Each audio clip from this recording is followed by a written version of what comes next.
todos bienvenidos a su programa Contacto Directo. Hoy es jueves 20 de mayo del 2021. El pacto que no se concretó entre el PSC, Creo, UNES e Independientes. ¿Por qué ese cambio a última hora? Lo vamos a revisar con Francisco Jiménez, asambleísta del movimiento Creo. Lenin, hola, buen día. ¿Cómo te va? Hola, Estefe, amigos televidentes, un buen día para todos. El precio del diésel continúa subiendo y no hay focalización del subsidio como lo anunció el gobierno. Pero además, este régimen le hizo algunos ofrecimientos compensatorios al sector del transporte. Ofrecimientos que no han llegado. Lo examinaremos más adelante con Luis Felipe Vizcaíno, presidente de la Federación Nacional de Transporte Pesado. La actualidad, los protagonistas, el análisis y la información en Contacto Directo.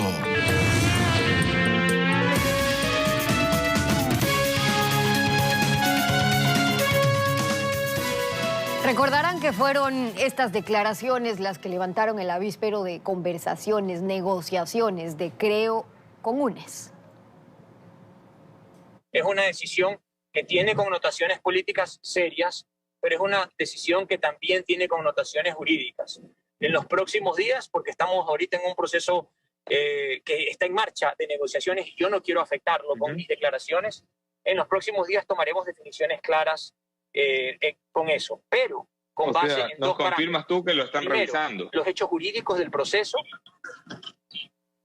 Perdón, lo estamos valorando. Primero, los hechos jurídicos del proceso y segundo, la estabilidad política que requiere el país. Son los dos parámetros que van a ser importantes para tomar esa definición. Francisco Jiménez, asambleísta por Creo. Ahora, bienvenido a Contacto Directo. ¿Cómo está? Buenos días, Stephanie. Un gusto poder estar en el set y compartir con las personas que nos siguen a esta hora. Buenos días también. En ese entonces se criticó, se cuestionó el que se hable de estar valorando o abiertos a que se pueda revisar cómo se dieron los hechos jurídicos de quienes han sido sentenciados. Pero eso en realidad entonces sí se estaba dando. UNES, de hecho, luego pidió una comisión de la verdad con esos fines. Usted lo que hizo entonces fue hablar por adelantado. Nosotros lo que hicimos fue llevar a cabo conversaciones con todas las organizaciones políticas. No nos olvidemos que el Parlamento es una institución donde se parlamenta, donde se discute, donde se conversa, donde se debate. Pero eso no quiere decir que íbamos a aceptar a pie juntillas todo lo que los otros actores políticos nos dijeran. Y no lo aceptamos. Nosotros teníamos ya un mandato muy claro con el pueblo ecuatoriano, manifestado el 11 de abril pasado en las elecciones de la segunda vuelta, y jamás pensamos en transgredir ese mandato. Pero en el Parlamento se conversa, se dialoga, pero también se tienen claras cuáles son las líneas rojas y nosotros siempre las tuvimos. En ese tema lo que hay que ver es cuáles eran las líneas rojas, porque lo que ya se sabe hoy es que para segunda vuelta hubo una nueva estrategia al intentar lograr más acuerdos. Pero si estaban avanzando en estas conversaciones con UNES, si habían, dicho por PSC y UNES, ya alcanzado de hecho un acuerdo, ¿qué hizo que se rompa un día antes? ¿Recapacitaron o es que sintieron esa reacción de aliarse con quienes en campaña dijeron combatir? Bueno, aquí esta situación tiene varias versiones y la verdad que hay organizaciones políticas que han construido su narrativa solamente de lo que han dicho o de lo que ellos consideran que ha sucedido y de la interpretación que le dan a esos hechos. Nosotros no solo construimos nuestra narrativa desde lo que decimos, sino también desde nuestras acciones. Y la primera acción contundente fue la del mandato del 11 de abril pasado. Y la segunda acción contundente fue la votación del viernes 14 de mayo y del sábado 15 de mayo. Todo el resto, lo que hay entre la manifestación popular del 11 de abril y la decisión que tomamos dentro de la Asamblea el 14 de mayo son conversaciones, son diálogos, que es verdad, pueden ser interpretados de una u otra manera por las diferentes organizaciones políticas y nosotros respetamos esa interpretación, pero nosotros tenemos un mensaje claro para el pueblo ecuatoriano. No podemos fallarles. Ellos han depositado nuestra confianza para hacer un tipo de política diferente y eso es lo que vamos a buscar implementar. Con eso usted me está diciendo entonces que el PSC y UNES interpretaron que había un acuerdo, pero que no había. Ellos interpretaron que había un acuerdo y tienen derecho a interpretarlo. Al fin y al cabo, los diálogos y las conversaciones se pueden prestar para malinterpretaciones. O a lo mejor las personas se expresan mal y resulta que no dicen lo que verdaderamente quieren manifestar. Pero insisto, A las personas no solamente se las define por lo que dicen o por lo que conversan, sino por lo que hacen. Y nosotros siempre, desde el 2014 que decidimos luchar contra la reelección indefinida, contra la metida de manos en la justicia, contra el proceso espurio de enmiendas que se estaba implementando, hemos tenido siempre una misma línea de conducta: respetar las reglas del juego democrático, respetar la separación de poderes, no interferir en la administración de justicia, buscar dialogar con todos los actores políticos, pero con la base de estos criterios. Y esa es la misma línea conductriz que hemos seguido ahora. No nos hemos apartado ni un milímetro de ese comportamiento que no ahora, es de ayer, sino es hace muchos años. ¿Cómo se lograrán esos objetivos? Es la diferencia. Y una cosa es lo que se puede interpretar y otra los hechos. Los hechos en la práctica, que sí se reunieron, que conversaron, que buscaban un acuerdo, que lo tenían por escrito. Jaime Nebot, Rafael Correa, Guillermo Lasso, sus representantes, Henry Kronfle, que tenía los votos con ese acuerdo para ser presidente de la Asamblea, lo contó entonces, en cambio, así. Bueno, todo cuando vio tan apretada la ganancia en la primera vuelta electoral, cambió de estrategia y habló del Ecuador del encuentro. Y en el Ecuador del encuentro no podía haber un gobierno ni una asamblea que no representa el 100% de los ecuatorianos. Y nos pidió ahí que él inmediatamente quería hacer contactos para hablar con UNES, con el presidente Correa, tanto así que en el apuro mandó inclusive el avión de él a recoger a los representantes de la UNES para tener esta reunión. Y en esa reunión además estuvo el señor César Monge, hay que decirlo con claridad, y el señor Pavel Muñoz. ¿Qué pasó entonces a ojos de Creo en esa reunión? Yo no estuve allí. Yo no puedo darle detalles sobre lo que sucedió en esa reunión porque tampoco tenemos un parte oficial de la reunión. Pero yo le digo algo. Si es que esa reunión se da en la casa de un miembro de una organización política que oficia de anfitrión y donde hay también invitados, lo natural es que el liderazgo de esa reunión sea llevado por quien está oficiándolas de anfitrión, no por los invitados. Eso es lo lógico. Pero independientemente de eso, en lo que estoy también especulando e interpretando, porque como le digo, yo no estuve allí y no puedo pronunciarme sobre algo que no vi de primera mano, independientemente de eso, al final son los hechos que cuentan y nuestros hechos son indeclinables. Nosotros no vamos a sacrificar en el altar de una supuesta gobernabilidad política las razones por las cuales estamos aquí sentados y que no solamente el 53% del Ecuador ha depositado su confianza en nosotros, sino hoy por hoy, en estos momentos, el 100%. Y nosotros vamos a ser fieles a ese mandato. Por eso es que vale transparentar qué los hizo retroceder en ese acuerdo que se estaba fraguando. Ahora, es de creer que lo único que ofrecieron y con lo que cerró UNES un acuerdo es que no vaya a haber persecución política, sino justicia independiente, y ya con eso contentos, pactaron, o allí también hay confusión de interpretación. ¿Fue persecución o justicia el que hoy estén sentenciados expresidente, exvicepresidente, exministros? Mire, yo lo conocí a Guillermo Lasso en el 2014.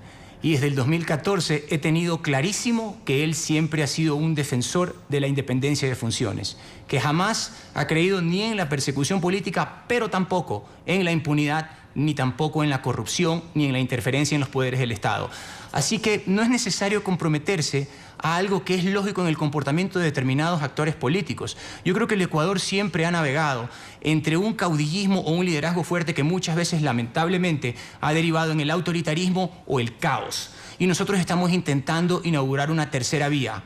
¿Cuál es esta tercera vía? La del respeto institucional, la del respeto a las reglas del juego democrático, la de la búsqueda de consensos con flexibilidad, con escuchar, con diálogo, pero de ninguna manera claudicando a las razones que le dan sentido a nuestra participación en política. No es fácil, es complicado, pero de todas maneras lo vamos nosotros a intentar porque, insisto, hoy somos los depositarios de una confianza que no podemos defraudar. Usted, asambleísta de los hechos, basado en los hechos que ya se conocen, ¿cree que en ese caso hubo persecución política o que se aplicó la justicia? Yo creo que se aplicó la justicia. ¿En cuál caso usted se refiere? ¿En los procesos jurídicos que se han venido dando ahora en los últimos años? Del expresidente, del exvicepresidente, de los ministros, 18 sentenciados. Yo creo que la justicia actúa en el país. Y la justicia nuestra no es perfecta. Tiene sus imperfecciones. Y no solamente en los 4 últimos años, sino en los 14 últimos años. Y de eso no nos podemos olvidar ni por un momento. Pero es lo que es. Y las decisiones están tomadas y nadie puede interferir en ellas, ni siquiera sobre pretexto de una comisión de la verdad que puede ser interpretada por determinados partidos políticos para buscar interferir en la justicia. Y nosotros jamás vamos a dar pie ni a comisiones de la verdad ad hoc utilizadas como herramienta de determinados partidos políticos, ni tampoco acciones que puedan poner en duda estos conceptos. Punto no tan aparte, lo que preocupa es la gobernabilidad, que la buscan todos, no gobernar con comodidad, sino la gobernabilidad. Con los cambios que se introdujeron en la actual Constitución para darle los poderes que tiene ya el Ejecutivo, la posibilidad de gobernar con el pueblo vía consulta, ¿creen que existe realmente la posibilidad de que esas mayorías frágiles que ya estamos viendo puedan maniatar al presidente de la República, tanto como para si mañana necesitan votos tengan que ceder en principios? La gobernabilidad es sobre todo coherencia. Nosotros no podemos construir una plataforma de gobernabilidad sin ser fieles a lo que sucedió el 11 de abril. No es fácil, no es fácil. El mundo no se hizo en un día. Dios lo hizo en 6 días y el 7º descansó. Nosotros no tenemos nada de divino, somos simples humanos y por lo tanto tenemos que trabajar con las reglas del juego democrático. El problema es que el Ecuador no ha estado acostumbrado a trabajar sobre una plataforma de gobernabilidad con respeto institucional, con decisiones claras, con respeto a las reglas del juego democrático, y eso es lo que estamos buscando hacer nosotros. Ya tuvimos un primer éxito, que fue la elección de la presidenta Guadalupe Llori a la Asamblea.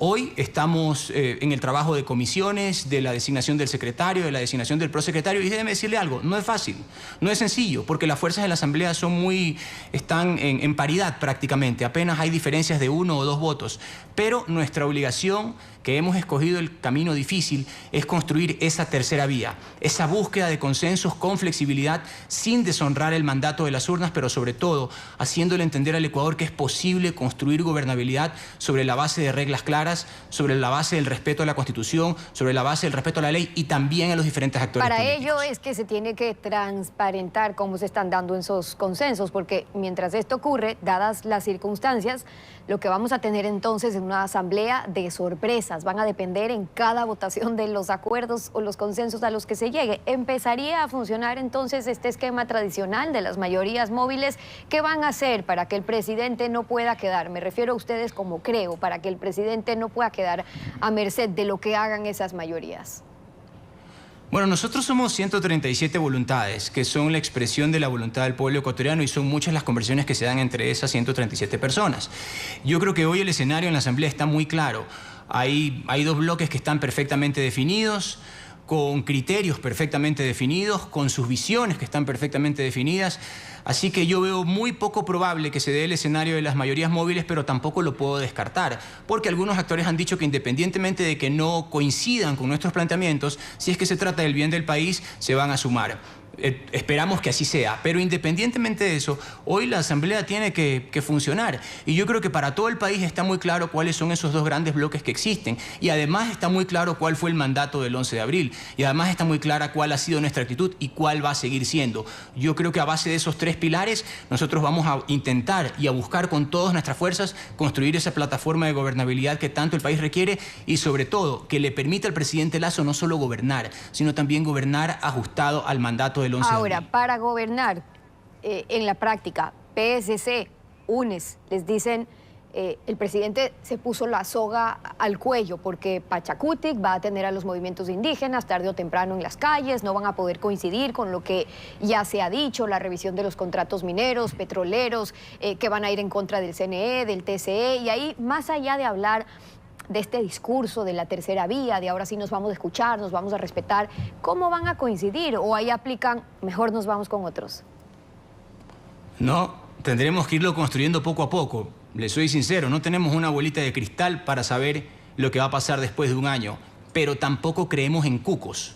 Y tampoco vamos a dejarnos guiar por lo que 1 o 2 actores políticos digan que tienen una agenda particular y que de aquí a 6 meses, 1 año ya verán. Porque con las amenazas no se construye un país y con los cucos tampoco. Lo que nosotros tenemos que ir construyendo con transparencia, con claridad, poniendo siempre las cartas sobre la mesa, cómo vamos a darle forma a ese acuerdo de gobernabilidad. Seguramente habrá muchas cosas en las que no estemos de acuerdo, como las ha habido hasta ahora, y otras en las que sí encontremos consensos. Pues entonces tendremos que partir desde los consensos para ver en aquello que no estemos de acuerdo cómo lo vamos a ir construyendo, pero no será de un día para otro. Va a ser difícil, no va a ser sencillo, pero con nosotros pueden contar para construir esa plataforma.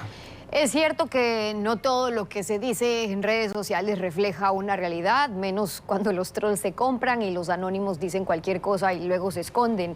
Pero cuando le dicen al gobierno que cedió a la presión del TikTok o de las redes, ¿es un tema de redes o responde al llamado de no impunidad que le dio su voto a Guillermo Lasso? Mire, Stephanie, yo camino en la calle, converso con la gente, voy con los taxistas, entro a comprar chicles y converso con la señora. Y esto no es un tema ni de TikTok ni de redes. Esto es un tema de la ciudadanía, de ese 53% que tomó la delantera, tomó la vanguardia y dijo, así queremos construir este país, con estos parámetros y con estas bases. Y hoy no solamente estamos hablando de ese 53%, estamos hablando del 100% de los electores en el Ecuador que aspiran a que este sea un gobierno diferente. Yo personalmente no pienso que haya sido ni un tema de redes ni un tema de TikTok. Yo creo que hay una confianza depositada en este gobierno a partir de un mensaje claro que fue estructurado el 11 de abril y nosotros vamos a ser los depositarios de esa confianza y por supuesto la vamos a honrar.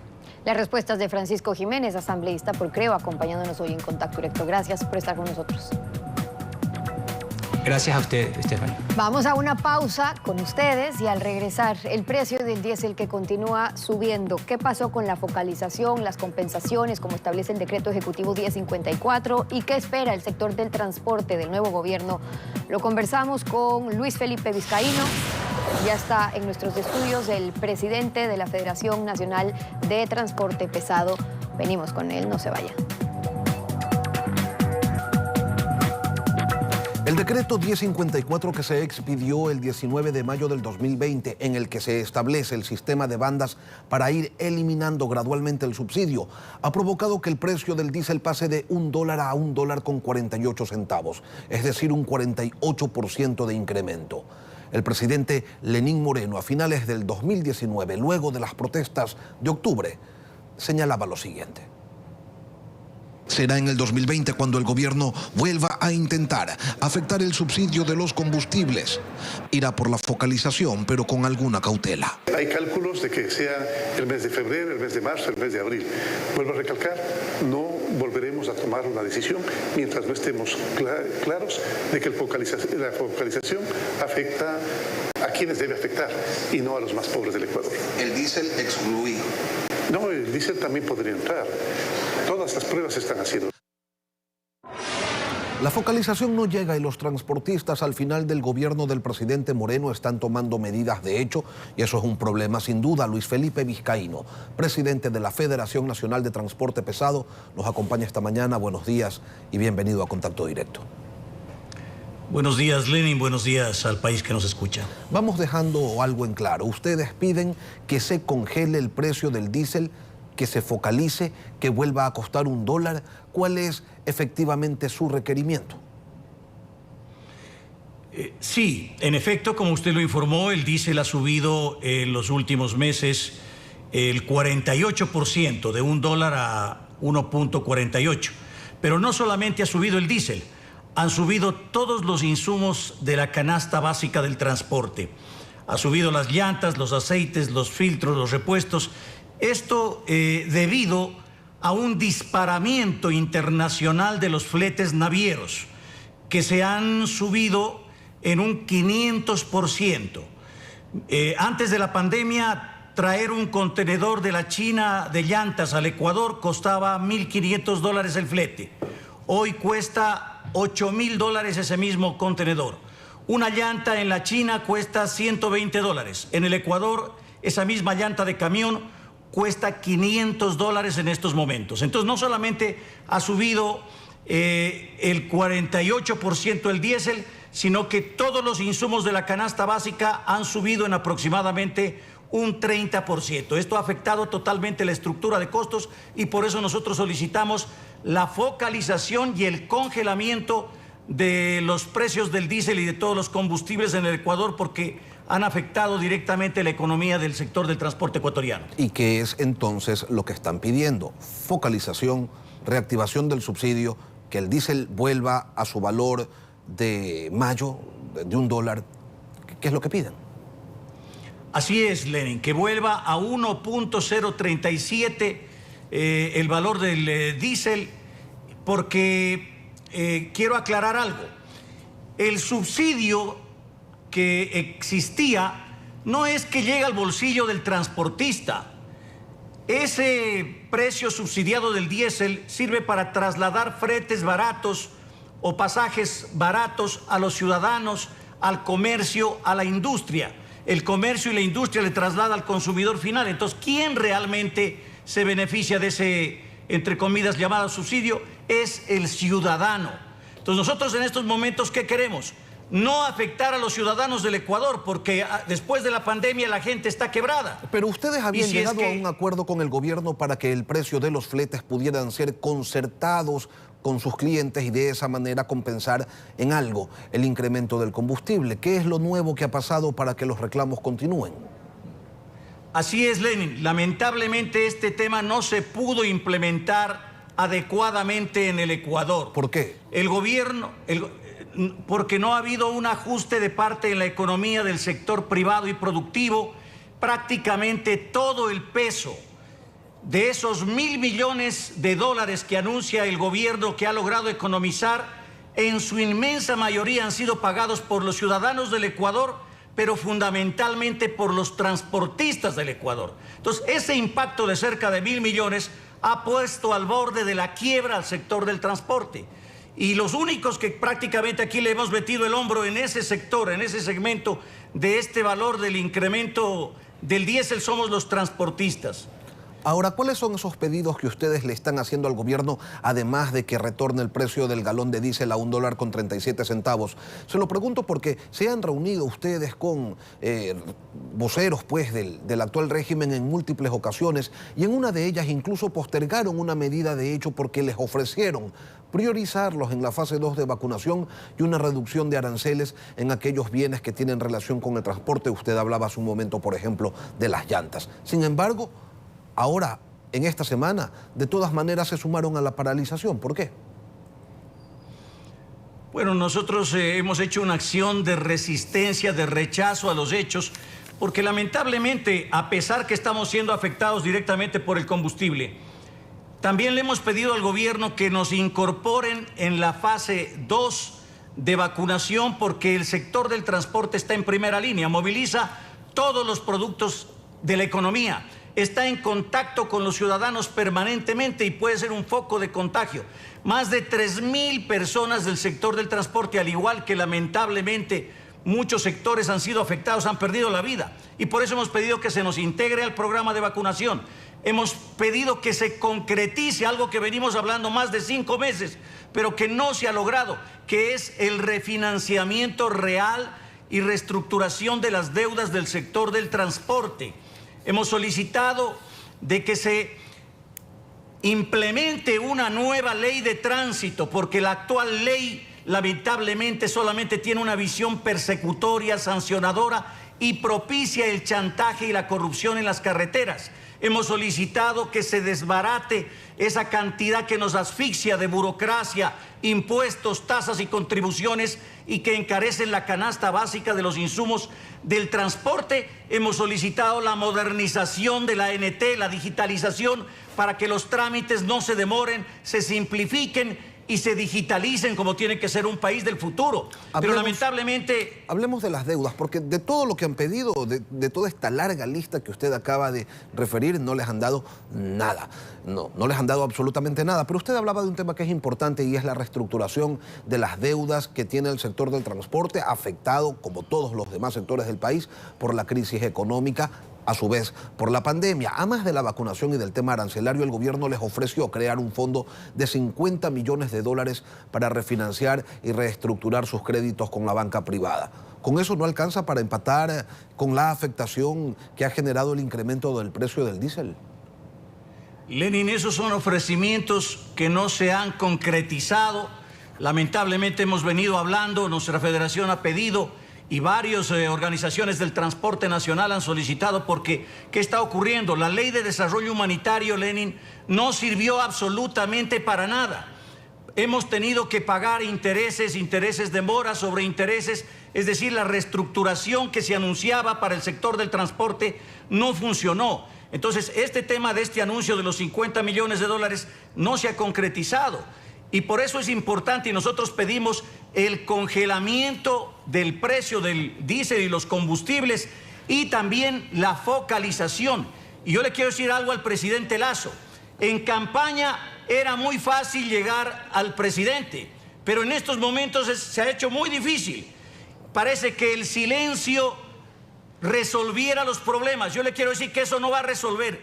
Hay una compresión social enorme en el sector del transporte y le pido un diálogo al presidente para que nos sentemos a resolver estos temas, porque créame que la gente no soporta más, la gente está siendo rematado sus vehículos por parte de la banca del país y hay muchas acciones como la vacunación, la nueva ley de tránsito que prácticamente están siendo bloqueadas, no están siendo aprobadas de una manera adecuada porque necesitamos una legislación que cambie la organización de una verdadera política de transporte, pero sobre todo la estructura de costos, la sostenibilidad del sector que permita no afectar a los ciudadanos, sino más bien una política de racionalidad económica en su momento, que congele y focalice para generar un equilibrio económico. En su momento el presidente electo Guillermo Lasso dijo que él estaba seguro de que iban a poder llegar a un acuerdo entre el sector del transporte. No es ese el negocio al que ellos se dedican. Pero yo le quiero preguntar a usted, porque se me está quedando una propuesta que usted la ha mencionado, pero hoy no la expone, y es esta de no pagar el IVA o de solicitar la devolución del IVA. ¿De cuánto estamos hablando? El único sector de la economía, Lenin, que no recupera el IVA es el sector del transporte. Lo recupera el comercio, porque tiene un IVA de compra, un IVA de venta y declara al final del mes el IVA neto. Lo recupera la industria, lo recuperan otros sectores de la economía. El transporte lo único que hace es paga IVA en llantas, en combustibles, en aceites, en filtros. Eso tiene un impacto de aproximadamente un 3% en el PIG de todas las empresas del transporte. Pero nosotros no recuperamos el IVA. Entonces, es un tema para transparentar la economía. Queremos transparentar la economía. Propongamos en la reforma tributaria que quiere hacer el presidente la recuperación del IVA para el sector del transporte. Integremos a la vacunación a los transportistas, refinanciemos las deudas, pero de una manera certera y real, con un fondo real y con un mecanismo transparente sobre la mesa. El mismo decreto 1054 que estableció el sistema de bandas señala en su disposición general cuarta que el Ministerio de Economía y Finanzas, en coordinación con el Ministerio de Energía y Recursos Naturales No Renovables, diseñará los instrumentos de política pública de compensación necesarios. ¿Cuáles son esos instrumentos? Bueno, pues según Luis Felipe Vizcaíno, ninguno. Entonces, como no hay compensación, van a seguir con las paralizaciones, pero sin bloquear las vías. Bueno, lamentablemente el mismo sector del área económica del gobierno es el que nos ha bloqueado. O sea, realmente qué difícil ha sido, por ejemplo, para el tema de una exoneración de llantas que se ha anunciado y que recién la semana pasada se estaba perfeccionando, pero que esas llantas llegarán posiblemente exoneradas a 4 meses después de los actuales momentos.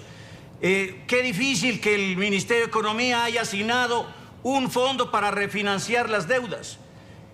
Qué difícil, o sea, que la burocracia lamentablemente de este país nos tenga estancados. Y evidentemente, si no hay una alternativa de solución, nosotros levantaremos una acción de resistencia en este país, porque no vamos a permitir que el sector del transporte pesado y los diferentes sectores del transporte ecuatoriano lleguemos a quebrarnos. No queremos que nos suban tarifas para afectar al pueblo, pero en vista de que la economía no funciona y no ha funcionado adecuadamente y que los únicos que nos hemos cargado esos 1.000 millones en su gran mayoría, esos 1.000 millones de dólares, en su gran mayoría somos los transportistas, pues no podemos seguir. Entonces queremos que el señor presidente electo le dé la cara a este problema, que nos sentemos a resolver este problema realmente, porque con el silencio no se logra absolutamente nada, Lenin, y realmente es un problema real que afecta a la economía de todo el país. Totalmente de acuerdo, con el silencio no se resuelve nada, pero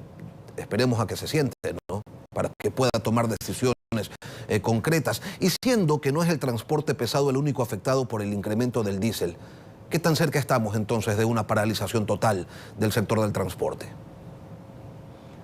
Bueno, si es que realmente no hay una solución a los problemas, no podemos hablar de paralización porque es una medida ilegal. Pero lo que sí podemos hablar es de una acción de resistencia. Por supuesto, porque está consagrada en el artículo 97, 98 y 99 de la Constitución. Pero en la práctica es lo mismo. Si la resistencia consiste en no salir a trabajar, no hay pues el servicio de transportación ni pesado, ni para la gente, ni interprovincial, ni interparroquialmente. Más allá de la semántica, Luis Felipe, ¿de verdad van a parar las unidades? Bueno, es que Lenin, la otra alternativa, en cambio, es que le metamos la mano al bolsillo a los ciudadanos ecuatorianos, que hay un impacto de más del 30% en la canasta básica. La gente no tiene para pagar. La gente no tiene para pagar más pasajes, para pagar más arroz, más precios en el arroz, el azúcar, los fideos. Por lo tanto, aquí lo que cabe es llegar a un diálogo y a acciones reales de solución para no afectar a los ciudadanos del Ecuador. Y estaremos pendientes de esos diálogos con el gobierno entrante y el sector del transporte. Luis Felipe Vizcaíno, presidente de la Federación Nacional del Transporte Pesado, gracias por acompañarnos aquí en Contacto Directo. Gracias, Lenin, gracias al Ecuador que nos ha escuchado. Hasta aquí llegamos con Contacto Directo y ya vienen las noticias en Televistazo en la comunidad, Lenin. Un buen día para todos.